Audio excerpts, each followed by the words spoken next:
Hello ছোট্ট বন্ধুরা, কেমন আছো তোমরা? আমি দীপ্ত কুমার পাল। এই পর্বে আমি তোমাদের প্রথম শ্রেণী আমার বাংলা বইয়ের পাঠ ১৭। দেখো, এখানে একটি সুন্দর ছড়া আছে। ছড়াটির নাম ইতল বিতল। এই ছড়াটি আমরা পড়ব।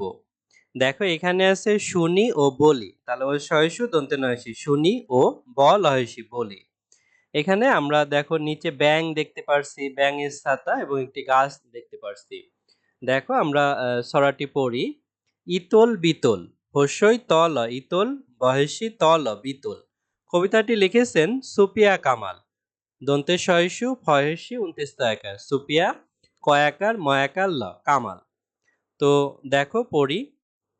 ইতল বিতল গাছের পাতা, গাছের তলায় ব্যাঙের ছাতা, বৃষ্টি পড়ে ভাঙে ছাতা, ডোবায় ডোবে ব্যাঙের মাথা। অংশ বিশেষ অর্থাৎ কবি সুফিয়া কামাল এই ছড়াটি আরো বড় করে লিখেছেন। তোমাদের প্রথম শ্রেণীর বইতে একটু ছোট করে ৪ লাইনে দেয়া। হস্যই তল ইতল, বয়সী তল বিতল, গয়াকার ছয়কার র গাছের, পয়াকার তয়াকার পাতা। গয়াকার ছয়কার র গাছের, ত লয়াকার ২৯ তলায়, বয়জফলাকার উময়িকার র ব্যাঙের, ছয়াকার তয়াকার ছাতা। বয়হস্যি মধ্যাহ্ন শয়টহস্যি বৃষ্টি, প ডয়বিন্দ রেখার পরে, ভয়াকার উময়িকার ভাঙে, ছয়াকার তয়াকার ছাতা। ডকার বয়াকার ২৯ ডোবায়, ডকার বয়কার ডোবে, বয়জফলাকার উময়িকার র ব্যাঙের, ময়াকার থয়াকার মাথা। দেখো, এখানে আমরা একটি গাছ দেখতে পারছি। এখানে ব্যাঙের ছাতা আছে এবং ব্যাঙ আছে, ব্যাঙের মাথা এই যে ডুবায় ডুবে গেছে। তো সুন্দর সুন্দর একটি ছড়া এটি। তারপরে নিচে আছে ছবি দেখি ও শব্দ বলি।